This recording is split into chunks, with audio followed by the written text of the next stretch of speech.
Milord, आज हमारे साथ कोर्ट में मौजूद हैं रिटायर्ड पोस्टमैन और इन पर यह आरोप है कि ये पोस्ट ऑफिस में आजकल इतना ज्यादा दिखते हैं कि रिटायरमेंट से पहले भी उतना नहीं दिखते थे। ऐसा क्यों? अरे बाबा, वो सरकार का गलती है। मैं सरकार को 1000 बार बोला, लिख के दिया, मेरा पेंशन मेरे हाथ में दो, डाक से मत भेजो, फिर क्या करेगा। देखिए, आप पर यह भी आरोप है कि आप घर की नींद पोस्ट ऑफिस में पूरी करते थे। ऐसा क्यों? अरे बाबा, घर का सब काम मैं पोस्ट ऑफिस में करता था, तो सोने को मिलता था किधर। फिर देखिए, आप पर यह भी आरोप है कि आप अपने काम से बचने के लिए लोगों के खत, लोगों की रजिस्ट्री उनके पते पर पहुंचाने की बजाय कूड़ादान में पहुंचाते थे। ऐसा क्यों? अरे बाबा, वो सब लेटर फालतू रहते थे, उसमें कुछ भी नहीं था, तो काय को साहब लोग को तकलीफ देने का, उनकी बिल्डिंग में जाने का, पहले वॉचमैन को पूछने का, साइन बिन करने का, लिफ्ट पकड़ने का, फिर बेल मारने का। उस समय साहब लोग सोता है, क्या करता है, आराम करता है, काय को किसको डिस्टर्ब करने का। तो इसके लिए वो सारे खत को मैं कूड़ादान में दान करता था। फिर हो, तो इसका मतलब है कि आप लोगों के लेटर्स खोल कर पढ़ते थे। खत लो, बिना खोले पढ़ के बताओ। फिर नमस्कार। आज हमारे बीच पेश हैं योग बाबा जी। हाँ तो बाबा जी, सबसे पहले तो हमें यह बताइए कि आपकी उम्र कितनी है? 350 साल के हैं। ये कैसे मुमकिन हो सकता है? अच्छा, दुष्ट कहीं का। जो टेलीविजन में बा आती है बूढ़ी, वो 175 साल की, वो चलता है तुम लोगों को, उसकी बा है, हम बा है। 350 साल। अच्छा, हमने सुना कि आप खाने का बहुत ज्यादा परहेज करते हैं। तो परहेज ना करें, हम तो उस जगह नहीं जाते हैं जहाँ खाने की व्यवस्था ना हो। वहाँ क्या जाना जहाँ ना हो खाना। अच्छा, आप पर लोगों ने इल्जाम लगाया है कि इल्जाम कौन लगा रहा? तू ही सब सवाल ढूंढ के हमने नहीं लगाए हैं, लोगों ने इल्जाम लगाए हैं। लगाए, बना के आ रहा है नौटंकी। पूछो। लोगों ने इल्जाम लगाए हैं कि आप जो भी आसन है वो बैठे बैठे बताते हैं। ऐसा क्यों? तो खड़े होकर कैसे करें? दुष्ट हम कोई स्टैंड अप कॉमेडियन है? आज हमारे साथ मौजूद हैं अपने इल्जामों की सफाई देने के लिए मशहूर पॉलिटिशियन, एक्टर, कमेंटेटर, क्रिकेटर, यानी कि फुल टर द ग्रेट पिद्दू जी। ओ छा गए गुरु, छा गए गुरु। ओ जिस तरह से पानी की बूंद दरिया में गिरकर मोती बन जाती है, उसी तरह से बाल बाल मिलके चोटी बन जाती है। एक मिनट पिद्दू जी, एक मिनट। अगर आप शुरू हो गए तो हमारी कार्रवाई नहीं शुरू हो पाएगी। आप पर पहला इल्जाम यह है कि आप चुनाव जीतने के बाद अपने क्षेत्र में, यानी कि अपने एरिया में नहीं गए। ऐसा क्यों? ओ छा गया गुरु, छा गया। मैं क्या बादल हूं जो छा गया? ओ यार, फिर भी तू टाइगर है यार, तू छा गया यार। ओ जिस तरह से गुरु, ज्यादा आम खाने से आम का स्वाद नहीं मिलता, ज्यादा ससुराल जाने से भाग्य नहीं खुलता, उसी तरह से चुनाव जीतने के बाद क्षेत्र में घूमने से ज्यादा काम नहीं चलता। आप पर अगला इल्जाम यह है कि आप लाफ्टर शो में कंटेस्टेंट्स के घटिया जोक्स पर हंसने के पैसे लेते थे। क्या यह बात सच है? ओ गुरु, फिर से छा गए गुरु। क्या बात है गुरु, जिस तरह से घोड़े के बच्चे के दांत और दिल से निकली बात एकदम साफ होती है, उसी तरह से मैं सच बोलूंगा गुरु। मैं क्रिकेट में होने की वजह से मुझे फिक्सिंग की ऐसी आदत हो गई है गुरु, जैसे चकोर को चांद की, चोर को डांग की, मुर्गे को बांग की। गुरु, सच्चा इंसान वही होता है जो पर्वत को काट के रास्ता बनाता है गुरु। हीरे की परख सिर्फ जौहरी को होती है। एक मिनट पिद्दू जी, आप पर अगला इल्जाम यह है कि आप अपनी बातों को बहुत लंबा खींचते हैं। ऐसा क्यों? तू फिर से छा गया गुरु, तू फिर से छा गया। ओ गुरु, जब मैं ग्राउंड में होता था तो मेरे शॉट लंबे होते थे, बातें छोटी छोटी होती थी। अब मेरे शॉट बंद हो गए, बातें लंबी हो गई गुरु। सच्चा इंसान वही होता है जो पर्वत को काट के रास्ता बनाता है गुरु। हीरे की परख सिर्फ जौहरी को होती है। डम डिगा मौसम भीगा गुरु। सरकाई लोग खटिया की जाड़ा लगे के पग घुंघरू बांध मीरा नाची थी गुरु। क्या हो गया? चले गए। तू तो पूरा सुन। दोस्तों, आज हमारे साथ है हमारे देश के aviation minister mister Vipul Patel. आइए करते हैं उनसे कुछ बातचीत। Welcome to our show sir. नमस्कार सर, हमने सुना है कि आपने एयरपोर्ट मैनेजर को काम से निकाल दिया है। उस बेवकूफ से मैंने एयरपोर्ट की सुरक्षा के बारे में पूछा तो कहने लगा कि हमारी सिक्योरिटी 24 आवर्स टाइट रहती है। अब बताइए, लोगों की सुरक्षा के लिए शराबी रखे हुए? नहीं सर, मगर वो मैनेजर तो रूल्स और सिक्योरिटी में बहुत अच्छे हैं। आपने ऐसा क्यों किया? जहां तक मैं समझता हूं वो एक नंबर के डफर हैं। कहते हैं एयरपोर्ट पे फोटो खींचना मना है और खुद ही एयरपोर्ट पे जगह जगह कैमरे लगा रखे हैं। ये नहीं चलेगा।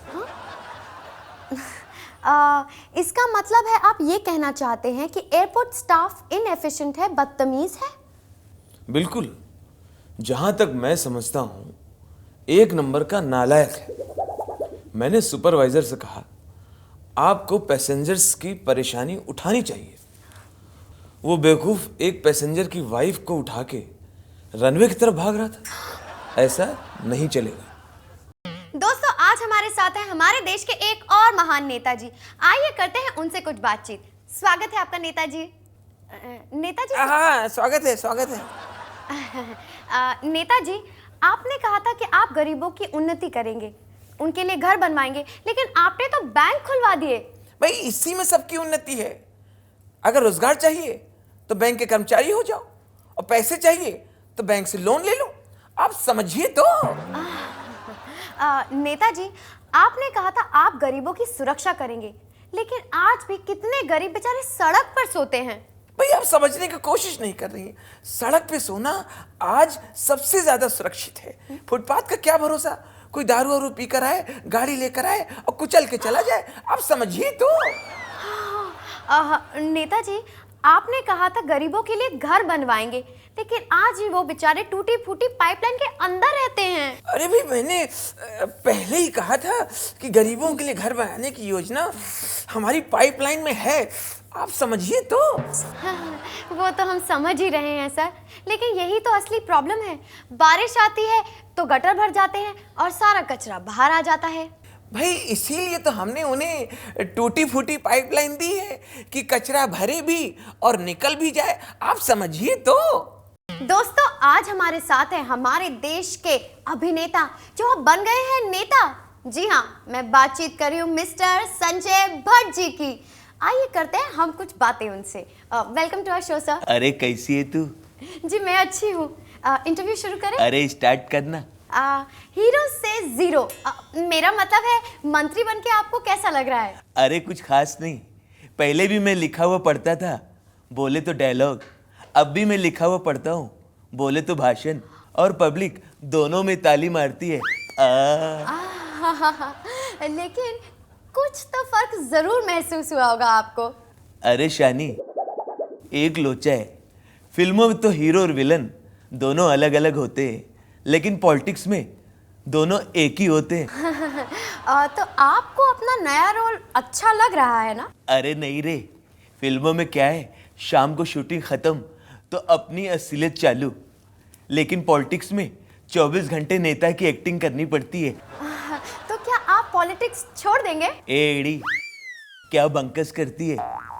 फिल्मों में तो क्या, हीरो फ्लॉप तो दुकान बंद, लेकिन पॉलिटिक्स में फ्लॉप और हिट दुकान तो चालू रहती है। साहेब साहेब साहेब नमस्कार। नमस्ते नमस्ते। साहेब, हमको एक बात पूछनी थी। क्या क्या क्या? वो बाहर जो खटारा बस खड़ी है, वो शाम तक कानपुर पहुंचा देगी? वो कहा है ना कि हमारे साले की बारात है। अच्छा। तो पहुंचना बहुत इमरजेंसी में जरूरी है। वो एक बार स्टार्ट हुई हाँ। तो रुकती नहीं है। मतलब? वो उसके ब्रेक फेल है। वो तुम्हें समय से पहले पहुंचा देगी। देखिए, हम सब समझ रहे हैं कि वो हमें कहाँ पहुंचा देगी, हमें मरना नहीं है।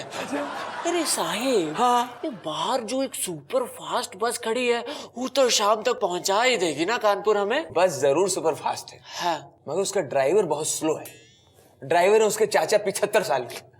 30 के ऊपर जैसे ही स्पीड होती है, वो स्टीयरिंग में चाचे खड़खड़ खड़खड़ करने लगते हैं। चाचा को चक्कर आने लगते हैं गोल गोल स्टीयरिंग के साथ साथ। वो खड़बड़ाने लगते हैं। देखिए साहब, आप हमें रास्ता बताइए कि हम जल्दी कैसे पहुंचेंगे। चलो भाई ऐसा करो, हाँ।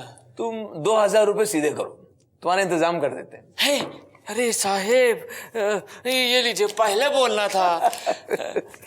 लेकिन साहेब, इधर से कोई टैक्सी वैक्सी तो जाती नहीं है। भाई तुम्हें टैक्सी से भेज कौन रहा है? तो गेट के बाहर हमारी पुश्तैनी साइकिल खड़ी है, उसपे उछल के बैठो, पैडल मारते निकल जाओ, और ध्यान से उछलना। वो क्या उसमें गद्दी नहीं है? है? सर नमस्ते। ठीक है, सर हमें अपने बच्चे का एडमिशन करवाना था। पेपर लाए हो? सर पेपर का एडमिशन नहीं करवाना है, हमें अपने बच्चे का एडमिशन वो करवाना है। मुझे मालूम है। और आप बैठ कैसे गए? अभी तो एडमिशन हुआ नहीं है। चलिए बैठ गए तो बैठे रहिए। देखिए ये कौन सा स्कूल है? सरकारी। तो सरकारी स्कूल में पेपर का ज्यादा महत्व है। पेपर पर ध्यान दीजिए, सर्टिफिकेट जमा कीजिए, ऐसे मुंह उठा के चले आप। सर तो फिर बताइए कि कौन कौन से पेपर लाने पड़ेंगे। बर्थ सर्टिफिकेट लाइए, हाँ। कास्ट सर्टिफिकेट लाइए, रेजिडेंस प्रूफ लाइए, हाँ। राशन कार्ड की कॉपी लाइए, हाँ। पासबुक की कॉपी लाइए, हाँ। सोसाइटी का लेटर लाइए, और सर हम इतने पेपर इकट्ठे करेंगे तो हम मर जाएंगे। करेक्ट, तो उसके लिए आपका डेथ सर्टिफिकेट भी लगेगा। है जी। चले आते हैं लोग बिना पेपर के। साहब, ए साहब। अरे सर, कहा सर कह रहे हैं? आप हमें कैसा एसी दिए? इसका बिजली का बिल देख के हमारे हाथ पांव ठंडे हो जाते हैं। सर हमने तो पहले ही कहा था कि ये एसी आपको हमेशा ठंडा रखेगा सर। कब खाक ठंडा रखेगा? इससे हवा लेने के लिए हमें खुद एसी के पास जाना पड़ता है। सर यही तो हमारा दावा था कि आप इस एसी को एक बार इस्तेमाल करेंगे, उसके बाद आप इससे दूर जा ही नहीं सकते सर। ऐसा कैसा एसी दिए? इसको स्लीप मोड पे रखो तो सोच रहा है ये इतनी आवाज करता है, ऐसा लगता है हमारे परिवार का कोई आदमी खर्राटे ले रहा है। देखा सर, ये कितनी जल्दी आपका फैमिली मेंबर बन गया है। हाँ ये बात तो है, हमारे दादाजी ऐसे खर्राटे लेते रहे।